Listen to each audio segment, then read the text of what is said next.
Hello again folks, Mike here with another brief instalment on Develop module on Lightroom. As you can see at the moment, this is where we left off at the end of the last session. I've just done some very basic adjustments to this image to get it to a start point. From here, it's really up to you what you want to do with the image, what changes you want to make, what style you want to apply.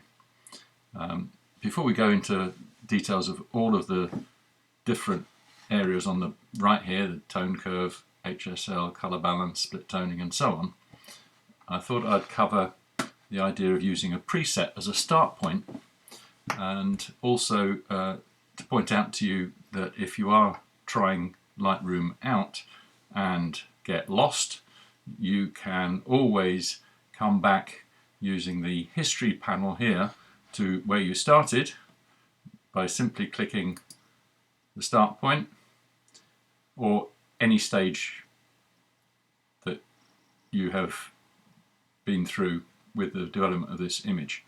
So once we get back to that stage there, we can then carry on. If you want to reset everything you've done, the other way of doing that is on the bottom right. You can press this reset button. If you have a basic level of settings, as we have done with this one, we've done the basics for this image, we might want to just put those same basic settings onto all the other raw images that were part of this shoot. That is very easy to do. You don't need to remember what all these settings were. All you need to do here is sort out, using the filters, all the raw images. So we're now seeing all of the raw images, and let's select 2 or 3. Let's say these along the bottom film strip 4. I want to copy the settings across. I've got the master one, the one I've just been editing here. If I hold shift and click the end of that range, and on the right here there's a button sync.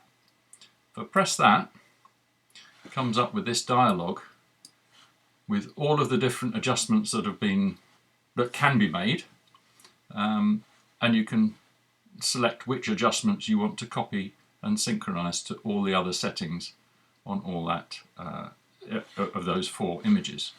I'll leave everything checked except for local adjustments, not that I've done any local adjustments here, because they might change if you've painted in a particular place for one image to another. You may want to do that specifically image by image because the composition and the eyes and faces and so on might be in different places.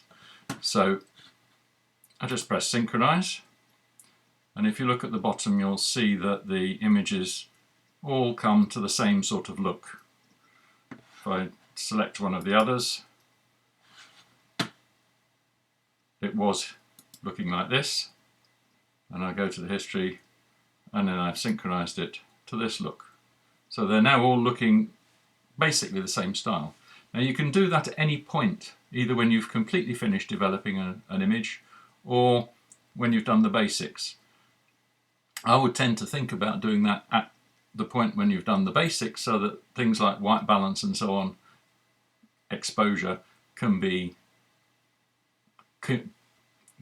synchronized across all of the images as a start point, and then from there on move on to specific tweaks to individual pictures. On the idea of getting a start point, this is where presets come in.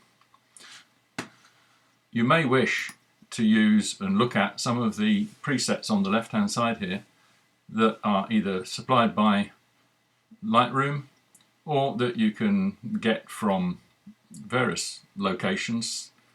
Most of the presets here, the Kelby presets, the film presets and the Surge presets, are, I believe, on the computers in the club. They're free to download from the net anyway if you want to get them elsewhere, but use your USB stick and take a copy. Or you can also, if you create a particular look that you like, or you find a particular preset that you like, put it into a favorite area so that you don't have to go searching around all of these. Once you've created a particular image, if you've done it personally, you can create user presets which may be your favorite. This one was a preset for lens corrections on a very wide angle lens. Obviously that's not one that I would use other than for that particular lens, but as you can see, as you hover over the presets, what it will look like will be previewed on the main image. Presets aren't really the be all and end all. Sometimes they will give you a good look straight out as they are, but most of them are treated by people as a start point. It's really just a recipe that someone else has made up, and if you like that particular recipe you can apply it and then adjust from there to suit your own taste. From here, I just wanted to show you also that if you did apply a preset that you didn't like that one for example, I don't think I want to do that. I wanted to just show you, if I look at this image in the Finder, just to reassure you that if you are playing with Lightroom and you're worried about will it affect my original image, here is the original image in the Finder or in Windows Explorer if you're on a Mac or on a PC. Here is the original image unchanged. It is still created and modified at the date and time that it was first shot, 9:30 on the 30th of October when we did the shoot. That original file has not been changed at any point, although as you see Lightroom is currently making it look blue. So the thing you must remember is that Lightroom will not change the original file, it will just apply a recipe to that file and it's non-destructive.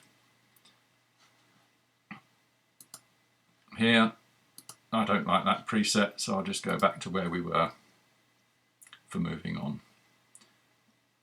That I think is just a reassuring element for you on how you may wish to start your editing. In the next video we'll go into more detail with local adjustments and some of these other tools that are available. So thanks for listening. I'll stop there.